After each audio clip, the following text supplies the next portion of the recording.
안녕하세요, 미스펙 성형외과 고원장입니다. 콧대 성형을 할 때 쓰는 여러 가지 재료들이 있는데 가장 많이 쓰이는 재료에 해당되는 이 인공적인 물질인 실리콘, 그리고 세포로 주로 구성된 진피에 대해서 알아보는 시간을 좀 가져볼까 합니다.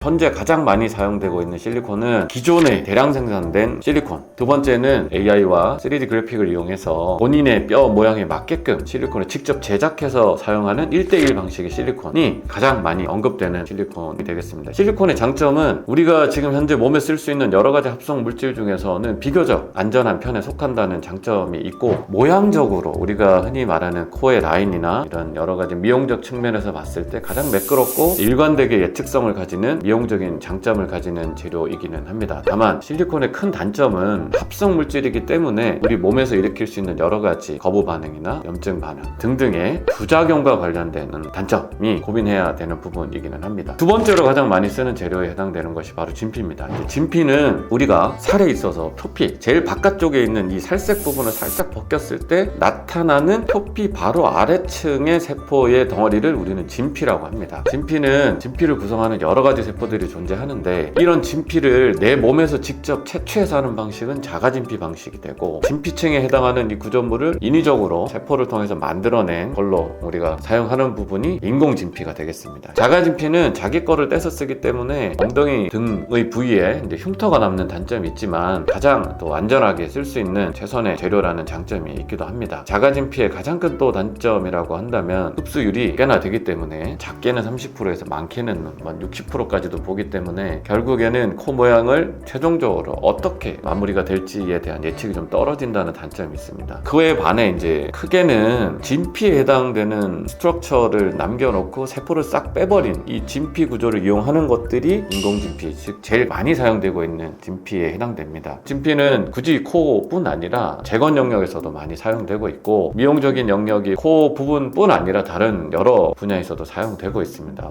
예를 들어서 비뇨기과에서 사용되는 성기 확대 부분이라든지 가슴 재건 수술에 안전한 필러의 개념으로 공간을 채우거나 특정 부분을 덮는 용도로도 많이 사용되고, 그래서 코 수술에 있어서 실리콘의 어떤 부작용이 두려우신 분들은, 혹은 실리콘에 의한 부작용으로 인해 이미 고통을 한번 받으셨던 분들은 대안이 될 수 있는 이 재료가 되는데, 최종적인 예측치가 조금 이거 역시 좀 어렵기 때문에 아주 메인으로 사용되고 있는 재료는 아니지만 안전하게 사용할 수 있는 대체제로서는 아주 널리 사용되고 있는 재료이기도 합니다. 다만 이 실리콘의 부작용 발생률, 즉 실리콘에 있어서 여러 리스크 중에 가장 우리가 우려하게 되는 염증의 발생률은 사실 통계적으로도 한 0.5에서 1%, 많게는 한 2% 왔다 갔다 하는 숫자로 보고가 되고 있는데, 그것처럼 실리콘이 상당히 위험하다는 개념이 아니라 실리콘은 염증의 가능성이 조금 있다라고 우리가 이해하는 게 더 좋겠고, 실리콘의 가장 큰 장점은 우리 몸에 사용되는 보형물 중에 가장 안전한 범위에 속하는 보형물이면서 미용적 수습 결과를 예측하기가 아주 좋은 그런 장점을 가지고 있기 때문에 여러 가지 우리가 고려를 해서 재료를 선택하는